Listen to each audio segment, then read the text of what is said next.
Morning class BA first year second semester. आज मैं प्राकृतिक तंतुओं में वनस्पति जगत के तंतुओं को, जैसे मैंने आपको बताया था वैसे ही जानतो तंतु के बारे में जानकारी देने जा रही हूँ। मैंने इससे पहले आपको एक जानतो तंतु ऊन के बारे में बताया था। आज रेशम के बारे में मैं आपको कुछ जानकारी दूंगी कि रेशम का धागा कैसे प्राप्त किया जाता है, कहाँ से इसके लिए रेशे इकट्ठा होते हैं, कैसे उन रेशों से धागा बनाया जाता है इत्यादि के बारे में आज मैं आपको रेशम का जो धागा है उसके निर्माण प्रक्रिया के बारे में बताऊंगी। रेशम अपनी अपूर्व चमक के कारण, मतलब उसमें जो प्राकृतिक चमक होती है, जो मजबूती होती है या जो सौंदर्य होता है, उसके कारण सभी वस्त्रों की रानी कहा जाता है। रेशम बहुत पहले से ही प्रयोग में आता रहा है। ऐसा माना जाता है कि 2500 वर्ष पहले सबसे पहले इसका प्रयोग चीन देश ने वस्त्र बनाने में किया था। यूरोप में भी इस वस्त्र का प्रयोग राजसी वैभव के रूप में किया जाता है, यानी कि जो वहाँ के उच्च वर्ग के लोग हैं वो इस तरह के वस्त्रों का प्रयोग अपनी राशि वैभव को दिखाने के लिए करते हैं। भारत में भी रेशमी वस्त्रों का उल्लेख बहुत पहले से मिल रहा है, प्राचीन ग्रंथों में भी इसका उल्लेख है। जो रेशम के वस्त्र होते हैं, उन वस्त्रों की ये विशेषता होती है कि इनके रेशे बहुत लंबे होते हैं, इसलिए इनसे जो बना हुआ वस्त्र होता है उसपे एक अलग सी चमक होती है और साथ ही उसमें जो उसकी बुनाई होती है वो एकदम स्मूथ होती है। रेशम का धागा प्राप्त करने के लिए या रेशम का रेशा प्राप्त करने के लिए रेशम का उत्पादन किया जाता है। ये उत्पादन कीड़ों द्वारा होता है।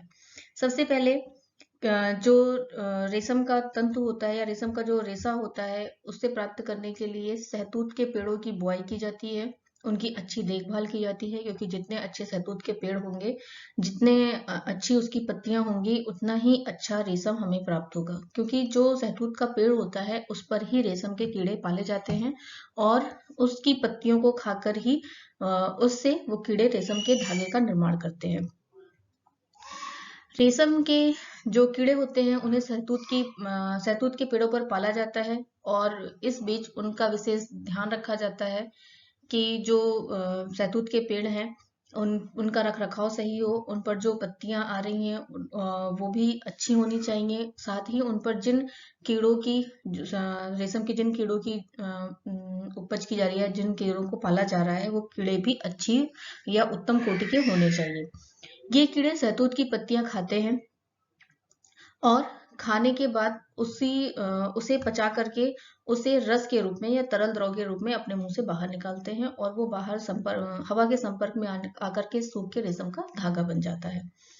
ऐसा माना जाता है कि जो रेशम के कीड़े होते हैं उनका जीवन काल 2 माह का होता है। इस 2 माह में वो अपनी 4 अवस्थाओं से होकर गुजरते हैं। ये चारों अवस्थाएं अंडा, लार्वा, प्यूपा और कीड़ा है। रेशम का जो कीड़ा होता है वो कुकून से एकत्र किया जाता है। कुकून से कीड़ा निकलने के बाद 3 दिन के अंदर ही वे कीड़े अंडे देते हैं।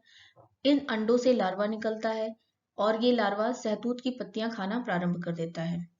खाते खाते ये लगभग जब 3-3.5 इंच का लंबा कैटरपिलर बन जाता है, तब ये पत्तियां खाना बंद कर देता है और अपने सिर को लगातार झकझोरने लगता है। उस अवस्था में ये माना जाता है कि अब यह कीड़ा रेशम का धागा पैदा करने के लिए तैयार हो चुका है। इसके बाद वो अपने मुंह के पास जो नासा छिद्र होते हैं उनसे तरल द्रव जो होता है वो लार के रूप में बाहर निकालता है और लगातार अपने सर को हिलाता रहता है। इससे वो धागे या वो लार जो है वो हवा के संपर्क में आती है और सूखती जाती है, जिससे कीड़ा उसे अपनी चारों ओर लपेट लेता है। जैसे जैसे वो कीड़े के चारों ओर लिपटता जाता है, वो धागा सूखता जाता है और लिपटते लिपटते वो पूरा का पूरा वो कीड़ा उसके अंदर बंद हो जाता है। 24 घंटे के अंदर वो कीड़ा पूरी तरीके से उस धागे के लच्छे में या धागे के गुच्छे में पूरी तरीके से छिप जाता है और एक कुकून तैयार हो जाता है। इस कुकून को तैयार होने में लगभग 3 दिन का समय लगता है। 3 दिन के अंदर जब कुकून के अंदर वो कीड़ा मौजूद होता है तो 10 दिन की उसकी सुप्तावस्था होती है, यानी 10 दिन तक वो कीड़ा उस कुकून के अंदर बंद रहता है। इसे ही इसकी तीसरी अवस्था माना गया है। कुकून से धागा निकालने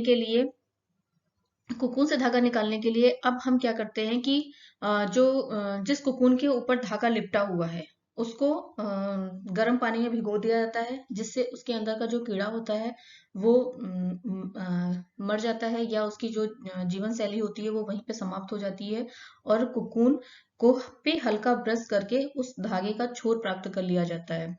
इसके बाद उस धागे को अतिरिक्त जगह पर इकट्ठा कर लिया जाता है। अगर उस कीड़े को जिंदा रखा जाए, या फिर ये कह सकते हैं कि उस कोकून को वैसे ही छोड़ दिया जाए, तो लगभग 2 सप्ताह के अंदर वो कीड़ा उस कोकून को तोड़कर बाहर निकल जाता है। हाँ, और इस प्रकार वो कोकून नष्ट हो जाती है, इससे रेशम का धागा टूट जाता है। इसलिए जिन जिन धागों को यानी या जिन कोकूनों को हमें आगे की पैदावार के लिए कीड़े प्राप्त करने के लिए रखना होता है, उन्हें हम उसी अवस्था में छोड़ देते हैं। बाकियों को हम साबुनयुक्त जल में उबालते हैं और उनसे सटे हुए, जिससे उनके ऊपर जो धागे होते हैं, जो सटे होते हैं, वो गोंद ढीला पड़ जाता है और जो रेशे की प्राकृतिक चमक होती है वो दिखाई देने लगती है, और इस प्रकार के सारे कोकून को संग्रहित कर लिया जाता है, जिनसे कि हमें रेशम का धागा निकालना होता है। ये तो थी इसकी चारों अवस्थाएं। जैसे कि पहले जब कीड़े से अंडा मिला, अंडे से प्यूपा यानी कि लार्वा बाहर आया, लार्वा ने उसको खाना प्रारंभ किया पत्तियों को। इसके बाद उससे जो कैटरपिलर तैयार हुआ, उसने उसको पत्तियों को खाना आरंभ किया, और पत्तियों को खाने के बाद, पचाने के बाद जो सेलुलोज या जो तरल द्रव या जो रस निकला, वो रस बाहर अवस्था में सूखता गया और उस कोकून के ऊपर लिपटता गया। कोकून जब पूरी तरीके से तैयार हो गया, यानी कि जो खोल थी वो पूरी तरीके से बंद हो गई, तब हम जिस कोकून से हमें आगे धागा प्राप्त करना है, उस कोकून को हम पानी में धोते हैं या गर्भ साबुन युक्त पानी में धो करके उसे अलग कर लेते हैं, और जिन कोकून से हमें आगे पैदावार करने के लिए कीड़े प्राप्त करने होते हैं, उन्हें हम उसी अवस्था में छोड़ देते हैं। इसके बाद इन कोकून को संग्रहित करके सिल्क की फैक्ट्री में भेज दिया जाता है, जिनसे कि हमें धागा प्राप्त करना होता है। अब आ जाता है फैक्ट्री की प्रक्रिया। यहाँ तक तो था कि किस तरीके से हम रेशम के कीड़ों से शहतूत के पेड़ पर रेशम का धागा प्राप्त करते हैं या कोकून एकत्र करते हैं। अब हम फैक्ट्री में आने के बाद उन कोकून की छटाई करते हैं। कोकून को उनके रंग, आकृति, आकार, रचना के अनुसार छाटा जाता है, क्योंकि जिस कोकून का जैसा रंग होगा, जैसी आकृति होगी, जैसा आकार होगा, उसी के अनुसार वह रेशा भी भिन्न होगा। अच्छे कोकून को, अच्छी रंग, आकृति और आकार वाले कोकून को अलग, और निम्न वालों को अलग, मध्यम वालों को अलग रख के उनका रेशा अलग अलग तरीके से निकाला जाता है। कोकून की छटाई के बाद अब हम उस धागे पे लगे हुए गोंद को ढीला करते हैं। गोंद को ढीला करने के लिए उसे गर्म जल में डाल दिया जाता है, जिससे कि रेशा निकालना आसान हो जाए। इसके बाद कोकून पर हल्का ब्रश फेर करके उसका छोर प्राप्त कर लेते हैं, ताकि धागे का छोर आसानी से मिल जाने पर वो धागा आसानी से लपेटा जा सके। अब आती है कोकून से धागे को लपेटने की प्रक्रिया। धागे का छोर प्राप्त हो जाने के बाद धागों को रील पर लपेट लिया जाता है। ये धागे बहुत ही ज्यादा बारीक होते हैं और कोमल होते हैं, इसलिए एक रील पर एक साथ 3 से 10 धागे एक साथ लपेटे जा सकते हैं, या धागों की 3-4 लड़ियां एक साथ लपेटी जाती हैं। प्रत्येक कोकून से 100 से 200 फीट तक का लंबा धागा प्राप्त होता है। इनमें कोई प्राकृतिक ऐंठन नहीं होती है। जो रेशम के जो धागे होते हैं उनमें कोई प्राकृतिक ऐंठन नहीं होती है, लेकिन वो एक प्रकार के सेरिसिन नामक गोंद से जुड़े होते हैं, चिपके होते हैं, जिनके कारण वो रेशे एक दूसरे में आसानी से सट जाते हैं। जब धागे का एक छोर लपेटते हुए खत्म हो जाता है, तो बड़ी ही सावधानी से दूसरा धागा उसके ऊपर रखकर लपेटा जाता है, जिससे वो धागे आपस में जुड़ जाते हैं। गोंद के कारण वो आपस में सट जाते हैं। इन रीलों से लच्छियां बनाई जाती हैं, जो आगे बटाई के लिए तैयार हो जाती हैं। जब हमें रील प्राप्त हो जाती है, तो हम 3-4 रील को एक साथ लेकर के उनसे लच्छियां तैयार करते हैं, और लच्छियों को लच्छियां बनाने के बाद अब उन लच्छियों से सिल्क के धागे का निर्माण किया जाता है। अब क्या करते हैं, जो लच्छियां होती हैं उन लच्छियों की भी छटाई की जाती है। जो अच्छी किस्म की लच्छियां होती हैं उनको अलग कर दिया जाता है, और जिनमें टूटे फूटे धागे होते हैं या फिर छोटे धागे होते हैं उन लच्छियों को अलग कर लिया जाता है।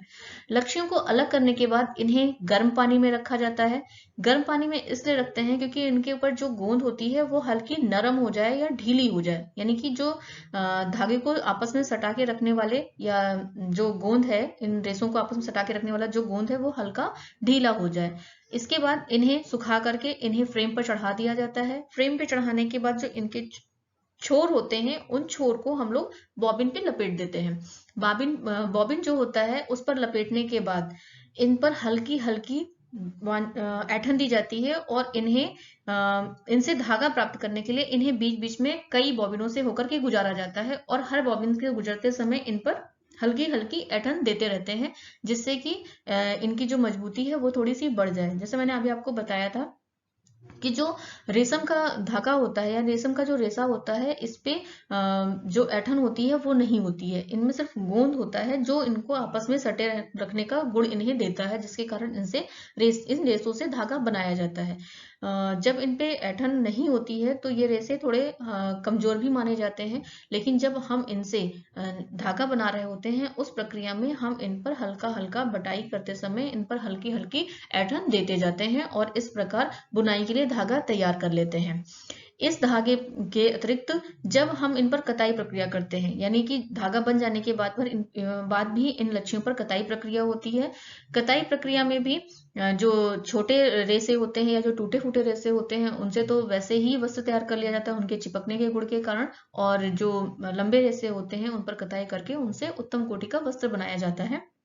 लेकिन इससे पहले ही इन धागों पर गोंद हटाना और वजन बढ़ाना, ये दो प्रक्रियाएं और की जाती हैं। इस प्रक्रिया में क्या होता है, जब हम गोंद हटाने की बात करते हैं तो जो रेशम का जो धागा होता है उस पे गोंद का जो अंश होता है उसको बचा हुआ जो अंश होता है उसको भी हटा दिया जाता है।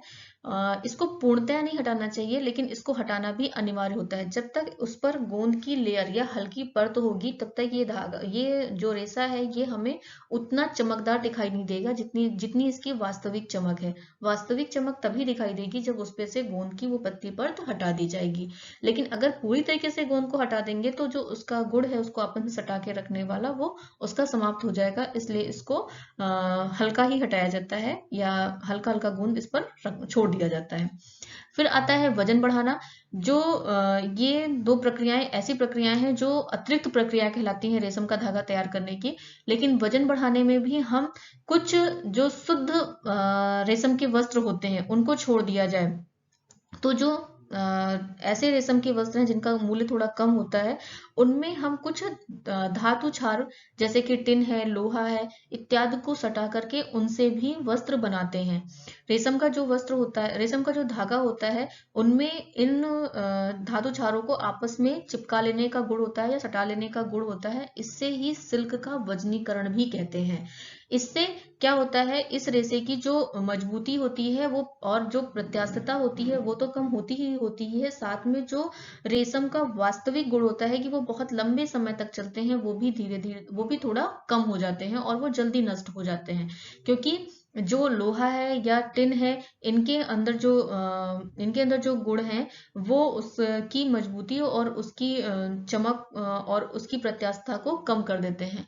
इसी कारण जो वजनीकरण वाले सिल्क होते हैं या वजनीकरण वाले सिल्क के जो वस्त्र होते हैं जब हम उनको तह करते हैं तो उनकी तह बन जाती है और उस तह को आसानी से हटाया नहीं जा सकता जब तक उस पर हल्का प्रेस ना किया जाए। लेकिन जो वास्तविक वस्त्र होते हैं रेशम के उन पर जब हम प्रेस करते हैं तो वो तह जो होती है वो बहुत आसानी से हट जाती है और कभी कभी उनको धो करके डालने पर भी वो तह अपने आप हट जाती है।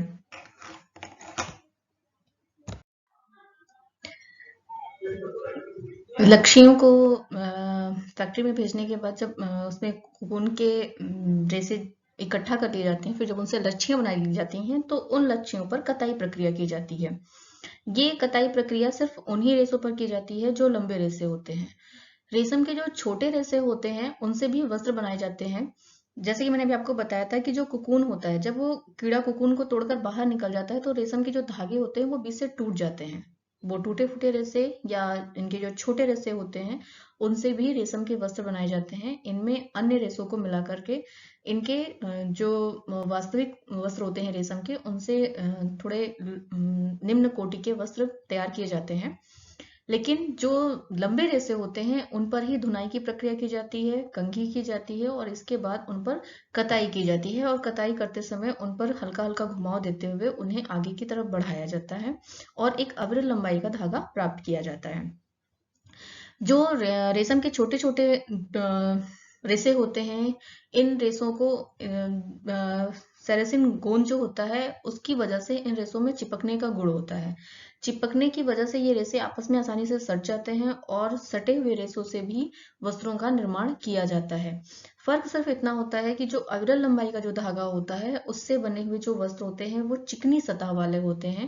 उन पर एक अलग सी चमक और एक चिकनाहट होती है, और जो छोटे छोटे रेशों वाले जो वस्त्र होते हैं उन पर हल्के हल्के रोए उठे हुए या फुज्जियां उठी हुई दिखाई देती हैं, क्योंकि वो रेशे टूटे होते हैं बीच से और छोटे होते हैं। तो जब वो चिपकते हैं या सटते हैं आपस में तो उनके रोए या फुज्जियां सतह पर हल्की हल्की दिखाई देती हैं। इस प्रकार रेशम का धागा प्राप्त हो जाने के बाद उससे वस्त्रों की बुनाई की जाती है, वस्त्र बनाए जाते हैं। इन वस्त्रों पर परिष्कृति और परिसज्जा करके उन्हें और भी सुंदर बनाया जाता है। रेशम का धागा अपनी अपूर्व चमक के कारण, अपनी अद्भुत सौंदर्य के कारण वैसे ही इनके वस्त्र अत्यधिक सुंदर होते हैं, परंतु इसके बाद भी उन पर ब्लीच करके उन्हें उनके रंग को और ज्यादा साफ करना, रंगाई करके उन्हें अलग रंग का बनाना, उन पर छपाई की प्रक्रिया करना या नक्काशी करना या उन पे उनको उनको इस्त्री करके उनकी सतह को और ज्यादा चिकना करना, ये सारी परिष्कृति और परिसज्जाएं इन पर की जाती हैं और इन वस्त्रों को और ज्यादा सुंदर बनाया जाता है।